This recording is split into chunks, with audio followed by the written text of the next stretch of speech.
Hi, I'm Bekopin and you're watching Rappler. 2020 is arguably the most time many of us have spent at home, and for good reason, of course. But now that home is where we work, where we play, where we rest, where we spend most of our time in, how can we make the most of our space that we have?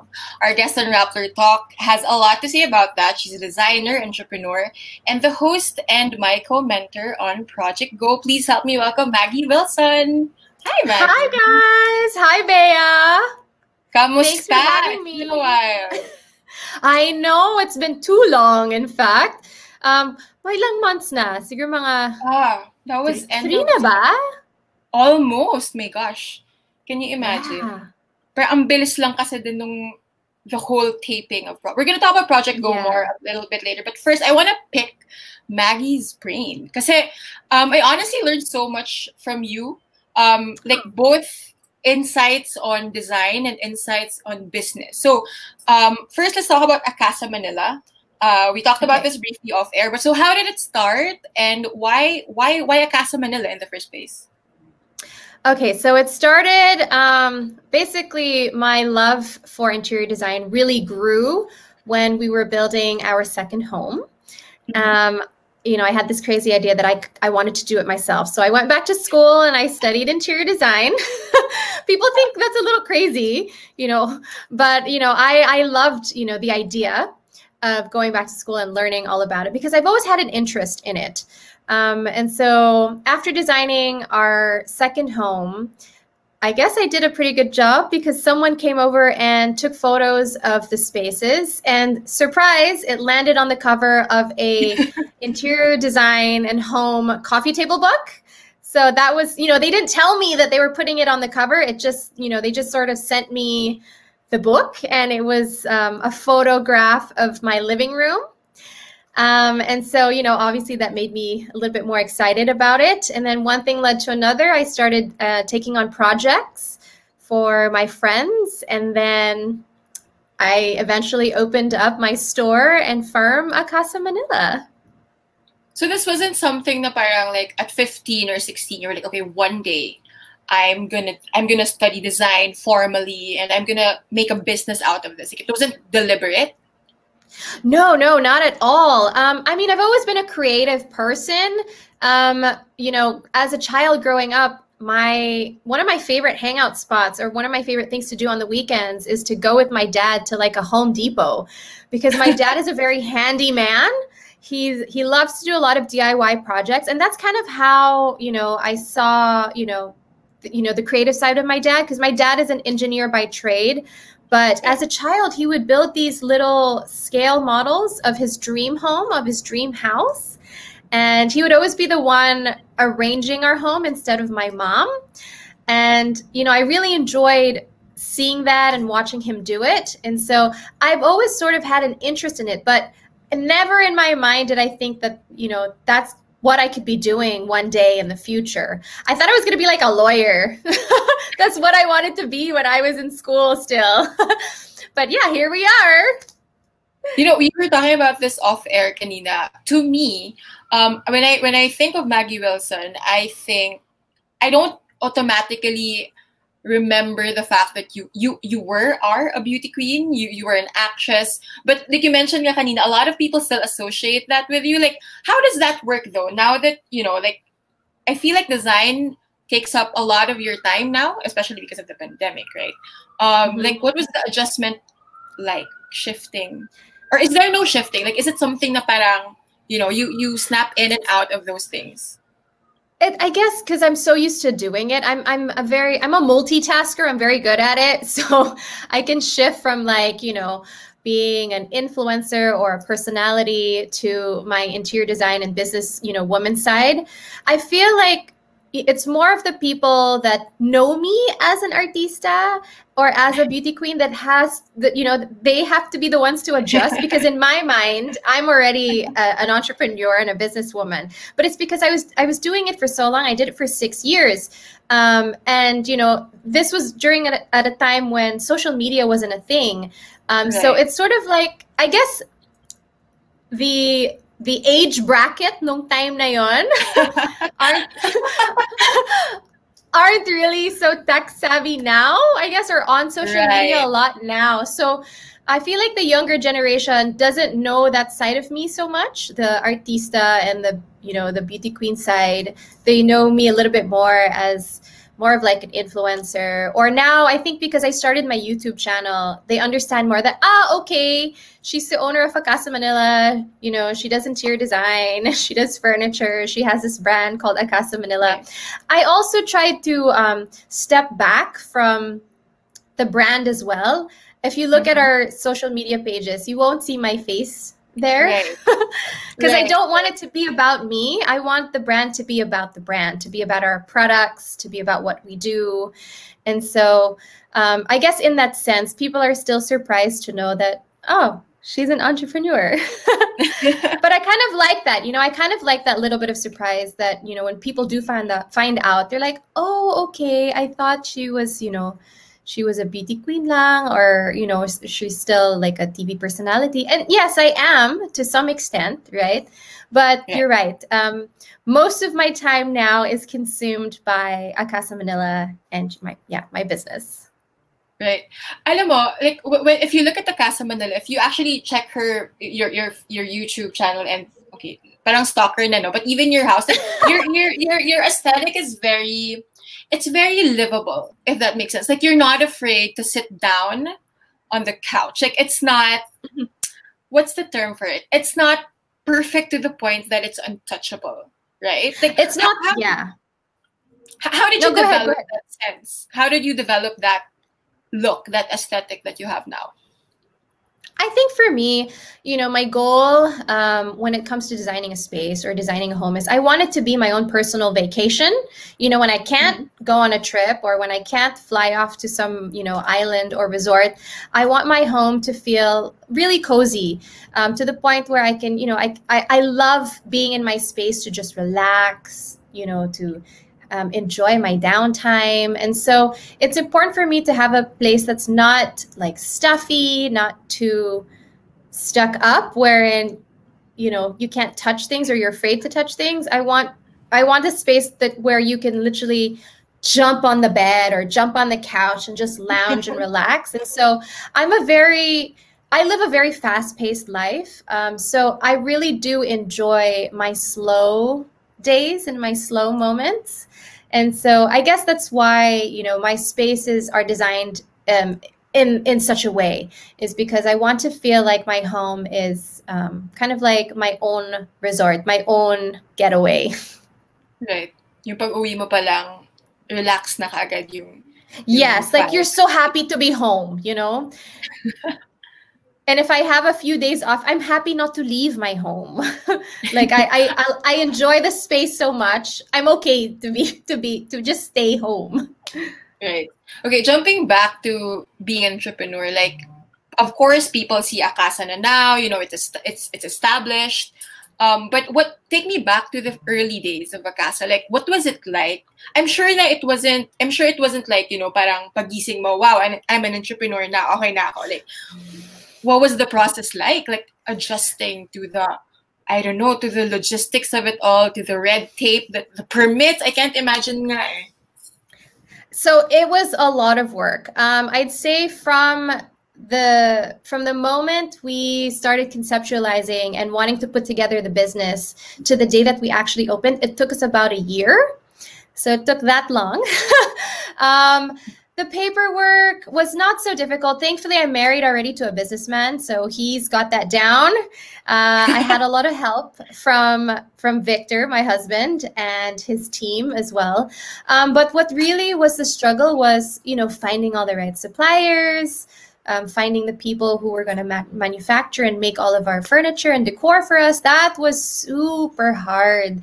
And a lot of people didn't get to see that on my socials, because when I'm working for AKASA, I'm sort of, absent from socials because I'm so focused on it, but I'm super hands-on. I do all the sourcing myself. If I go back, I just remember, even when Vic asks me today, how did you find all of them? And I just say, we literally went door to door. I spent all day for 5 days on our first, sourcing trip, just literally going to every single supplier down the line until I found the right ones. I got the right prices. And then logistics as well was such a pain, you know, finding cargo, how to ship it from one country or one city to the next. But, you know, now it's only hard in the beginning. I always say this when it comes to like aspiring or budding entrepreneurs, it's only hard in the beginning. But once you've figured everything out, the flow is quite smooth. Of course, you're going to get, you know, a few challenges and a few problems here and there, but it's nothing so complex that cannot be, you know, fixed eventually. Actually, parang for me, yun yung fascinating with the mix of the mentors in Project Code, because of course you have the Tongs, you know, that they were born into this family business empire, and then you started your own thing fairly recently. Hindi naman sobrang recently, but fairly recently. And yeah, I remember AKASA's been.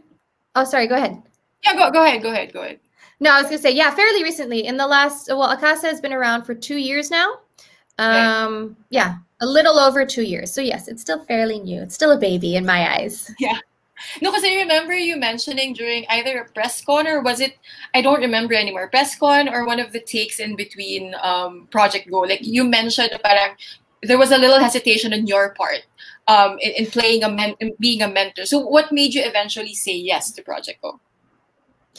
So obviously, I mean, it was very daunting, right? When they asked me to be a mentor, because I felt like, wait lang, I've only been, you know, I've only been a serious businesswoman in the last 3 years. So I felt as if like I wasn't so worthy of sharing my, you know, my thoughts. But the reason why I said yes to it was because I felt like I did have something to share, most especially for, you know, younger entrepreneurs. And I felt that, you know, my experience, being able to share my experience is so important, because when I was starting out like in the industry, if I didn't have my husband, I wouldn't really have anybody to ask advice from. And it's always a little bit iffy especially when you want to ask advice from people who are in the same industry as you. Like you're not going to go to, you know, some other furniture store owner and say, hi, who are your suppliers? Can you share them with me? You know, I feel that one, it's a little rude to ask that, because now I understand now that it's so difficult to find them, you know, to find these people. It's not easy to put together a company. And I felt like if I didn't have my husband, you know, it would take me so much longer to figure things out. And so I felt that, you know, by sharing what I know could really help, you know, the younger generation or the new entrepreneurs out there. And that's the reason why I said yes, because, you know, someone shared their knowledge with me. I felt like I needed to pass it down as well. Right. Alam mo, honestly, sobrang hindi mo mahahalata that you're a relative newcomer in entrepreneurship and business. Because like, diba, parang, and I think it's also an advantage that you entered the space, like the design space, right when social media was starting to become integral in business, right? So I think I will definitely say, yeah, I'll definitely say that I am using and abusing my platform, my personal Instagram account for marketing, because I'd say for the first year and a half, or actually even now, we have not spent so much money on marketing. Right. We only really started spending when we did the YouTube channel. But before then, you know, we didn't spend anything. It was all about, you know, using my private platform, my personal platform, and then sending gifts out to, you know, my friends in the industry to help promote it. But of course, not everybody has that. Has that opportunity to do so. But again, social media is a very, very powerful tool. It's free. There's so many free softwares out there, like with GoDaddy, you know, it's inexpensive to start your own website as well. Right. It's super easy to use. You know, it's great for people who are just starting out, don't have a lot of budget, but want to make their brands and their, you know, and their products and, you know, their online selling, their online presence, right, accessible and beautiful.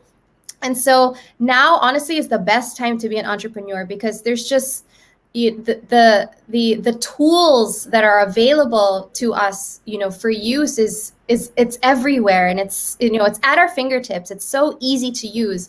If I started this, say, 10 years ago, it would be so much harder, and it would take me so much longer to get to where I am now, right? In just 2 years, because it's, back then, no social media, nothing really online. You have to spend so much money on hiring all these people to do all these things for you. And now you can do everything yourself. And that's kind of like how we operate. My team is very small. There's only 7 of us.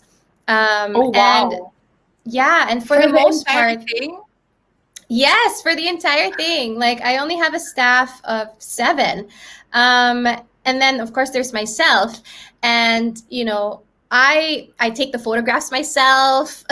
I edit everything myself. I do the collats myself, the collaterals as well. I do everything on my own. But yeah, so I mean, again, like with all these tools, like the GoDaddy website builder and all these other softwares available, it's just made everything so much easier and dummy proof and foolproof as well. So I'm very thankful that, I'm very thankful. And I think it was the right time as well to start a business. And so if you're an entrepreneur out there, now's the time. Now's a really good time to start. Right. But of course, I mean, like 2020 hasn't been easy for anyone. But like, how did you adjust naman to initially the lockdowns, and well, until now we're still on partial, like we're still on quarantine. But like, how did you adjust during those first few months na parang people were staying at home? Or was it the opposite? Like, was there no problem at all encountered in terms of business? No. So, of course, we had to make a shift. For the first 2 months when we were in ECQ, we had to close our store down. We had to close operations for the first 2 months until May. And then come May 15 was when we reopened. So in those 2 months, what I did was I photographed our entire inventory. Oh, gosh. So that people could shop online. Now, initially, we already had a website, but not everything was on it. So I wanted to make sure that every single piece, and we have, I'll tell you right now, I think over 100, maybe even 200 items, different items that needs to get photographed. And so I did all of that in the 2 months that we were in lockdown. And to make sure that by the time we reopened, that we would be available, that everything would be available to shop for online, because of course people were scared to leave their homes. Even though our store was open, we weren't getting a lot of walk-ins. All of our orders were done, through our website. And so that was the biggest change for us, is that we really needed to focus more on our online presence and do more online marketing as well. We're very fortunate to be in the furniture industry, because right now people deem it as sort of like a necessity. Again, as you said earlier, people are nesting, so they're really looking at their spaces and thinking how they can make it beautiful. If they're going to spend a lot of time in it, people are now making space for workstations and study stations at home as well. And so, like I said, we're very fortunate to be in our industry, because in terms of sales, we were not that, we weren't so affected by the pandemic. It was really just about shifting, all of our inventory to be available online, and also being able to ship to other parts of the country.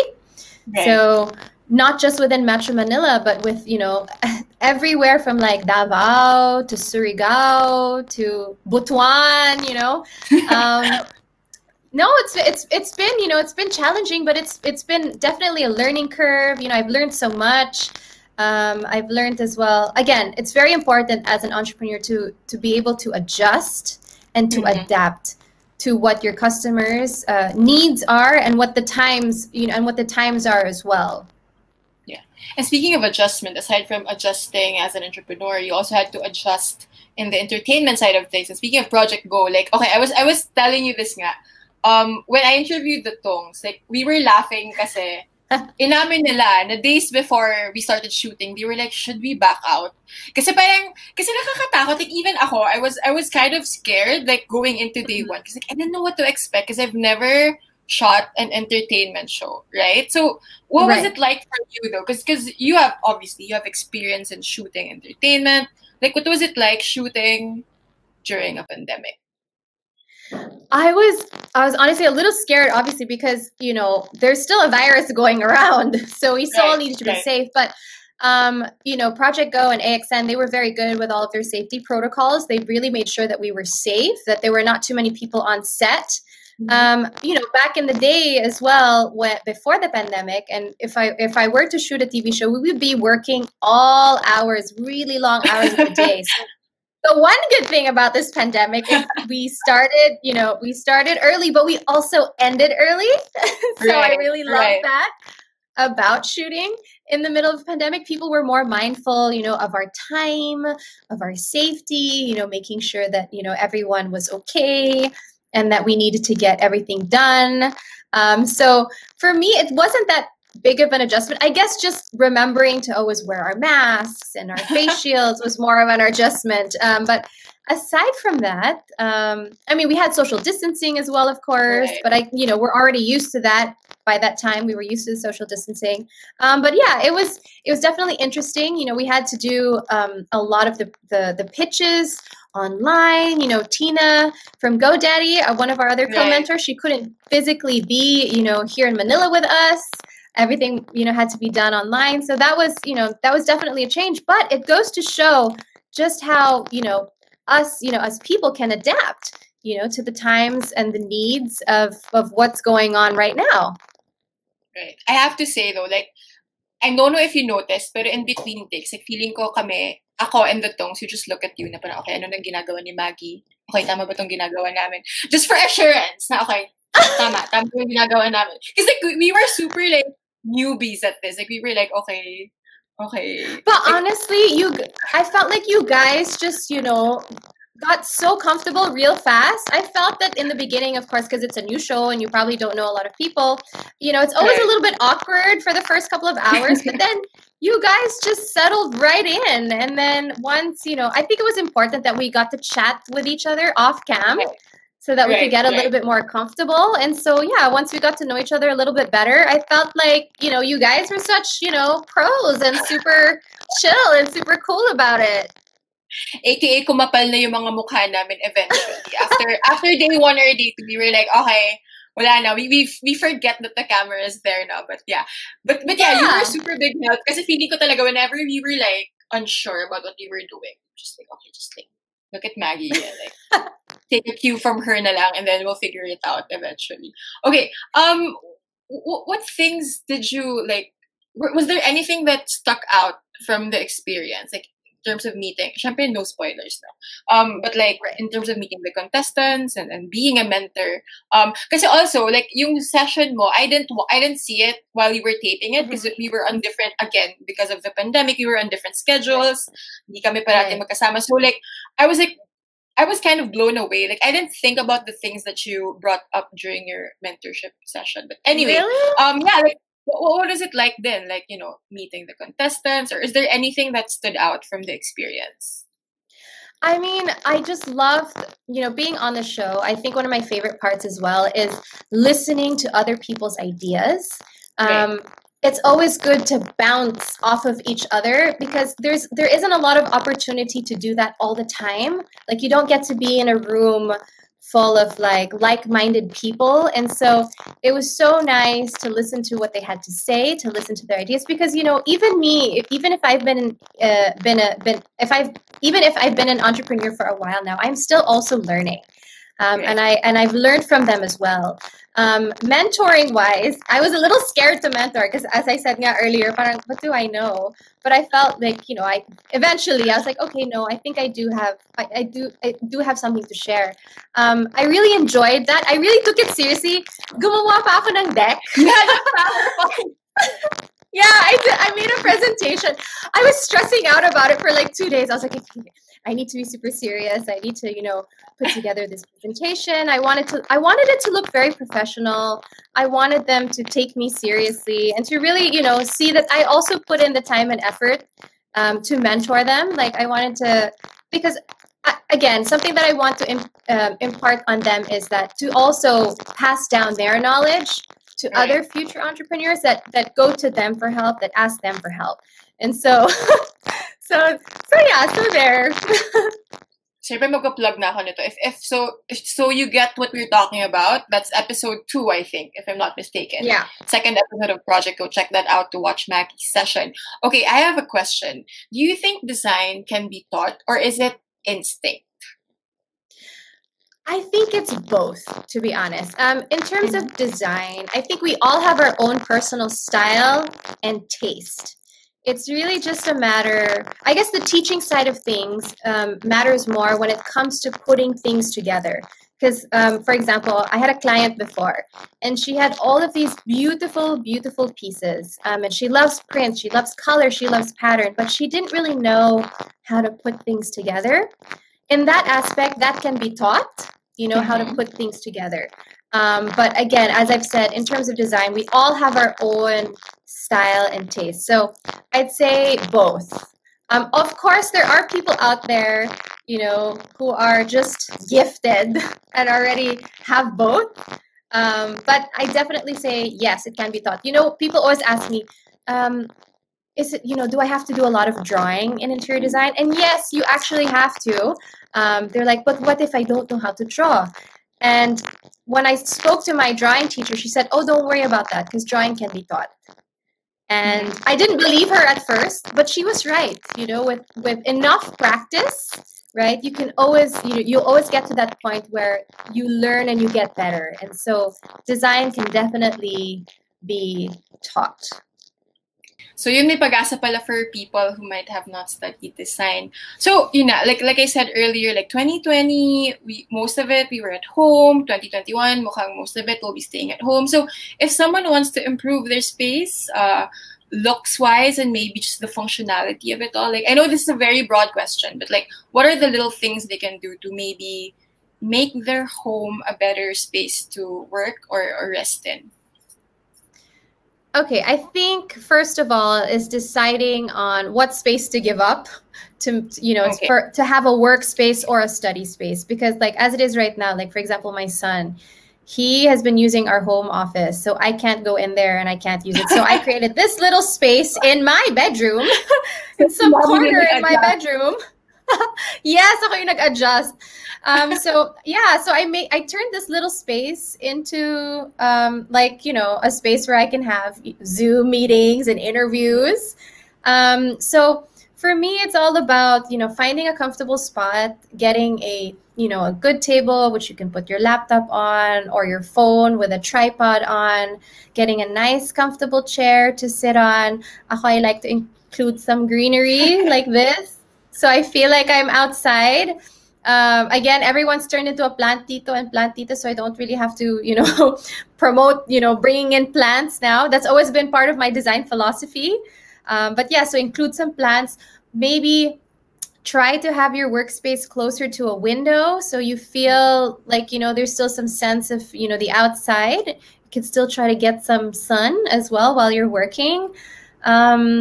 Again, when you're spending so much time at home, it's good to have little pockets here and there. It's good to separate your workspace from your rest space. I think that's really important. Try to avoid, you know, working from the bed, because I feel like it's not as productive as actually sitting down on a chair and working on, you know, with your laptop on the table or your iPad or whatever it is that you use. So there. I think that's really good advice, actually. Separating your workspace from your rest space. Right, because it helps your brain also realize that, okay, it's rest time, it's work time. Diba? Yes, that's right. Yeah, that's right. It's the same you're space. Also, yeah, it's almost like if you're on bed. Yeah, it's like it's almost as if that, like if you're lying in bed, you procrastinate a little bit more. We're all guilty. Yeah, we're all guilty of that. And so so I find that if you have your own, like, you know, set little, you know, little space where you can work, you'll definitely be a lot more productive that way. Right. Okay. So like you said earlier, now of all times is the best time to finally pursue that dream if someone wants to be an entrepreneur. But what are the biggest lessons that you've learned from 2020? You know, from AKASA Manila, you also have AKASA Bali. We didn't talk about that. But like, what are the lessons that you've learned from 2020? So I guess the most important one is, you know, learning to adapt and adapt fast. Again, you need to be able to adjust to the times and, you know, what your consumer needs. So for us, that was, you know, that's one of the big shifts that we needed to do, is basically move our entire, you know, inventory online, you know, strengthen our online presence. Two, I've now, you know, people have really learned the value of spending time at home and the value of their spaces. Like, as for me personally, I've learned to slow down a bit as well, because last year I spent more time traveling than I did in my own home. It was very sad. Honestly, like, when I think about it, it's quite sad, to be honest, because, you know, now that I think about it, I really didn't have time in my own home. And I spent, you know, it was such hard work for me to put this beautiful home together, but I couldn't really enjoy it. And now I get to enjoy it. So I've sort of found a balance of, you know, being at home and enjoying the space and working at the same time. And I think people have found that balance as well, is that, oh, you can work from home. It is possible.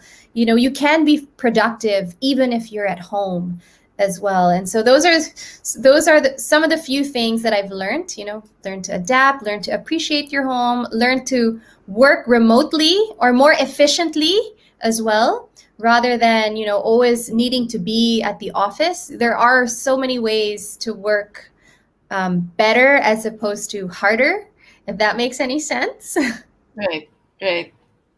So if you want more insights from Maggie about entrepreneurship, marketing and design especially, what platforms and other social media accounts should people follow? Okay, so I do have my personal one, which is where I share, you know, updates on my YouTube videos on my YouTube channel. So if you want to follow me on Instagram, it's @WilsonMaggie. And then my YouTube channel is AKASA Living by Maggie Wilson. And then, of course, we also have AKASA Manila's Instagram page. So it's @AKASA Manila if you want to check out our furniture or any updates that we have on our interior design projects. If you're looking for inspo, it's also a great page, you know, to hop onto. And then I've also launched 2 other Instagram accounts, one for AKASA Bali, which is for all of our projects that's going to be happening in Bali, mostly land development. So we're building villas over there.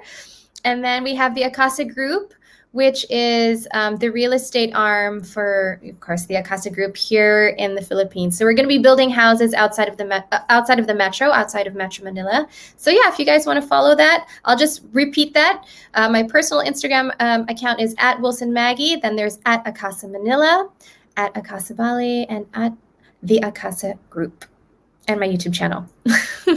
Guys, watch our YouTube channel. I swear, sobrang, the videos are short, but they're very insightful. And if you want budol, go to the website of AKASA Manila. Budol talaga! Mabilis na budol dun. Okay, of course, project goes down to its last episode. 2 episodes. But we're recording this now. By the time this airs, we're 1 more episode na lang. Okay, got it. Maggie's mentorship session is on episode 2. But how else can they watch Project Go Maggie, or including the previous episodes? Okay, so you can catch all the previous episodes on AXN Asia's YouTube channel, as well as GoDaddy Asia's YouTube channel, if I'm not mistaken. Maybe we can add the links as well, so that they can figure out where to watch it. But yeah, so all the past episodes are available to watch online on AXN Asia's YouTube channel. And then, of course, if you want to catch the finale, catch it on AXN at 8:25 p.m. on Thursday. Oh my God, mabilis. Malapit na matapos. I can't believe it. I know. Parang ang bilis ng panahon. Super fast. To the airing. Okay, so if you want more of Maggie, the Tong brothers, myself, Baka not myself. Baka sila na lang Catch Project Go. We'll be linking the channel where you can catch Project Go. I'll also be linking links to Maggie's accounts.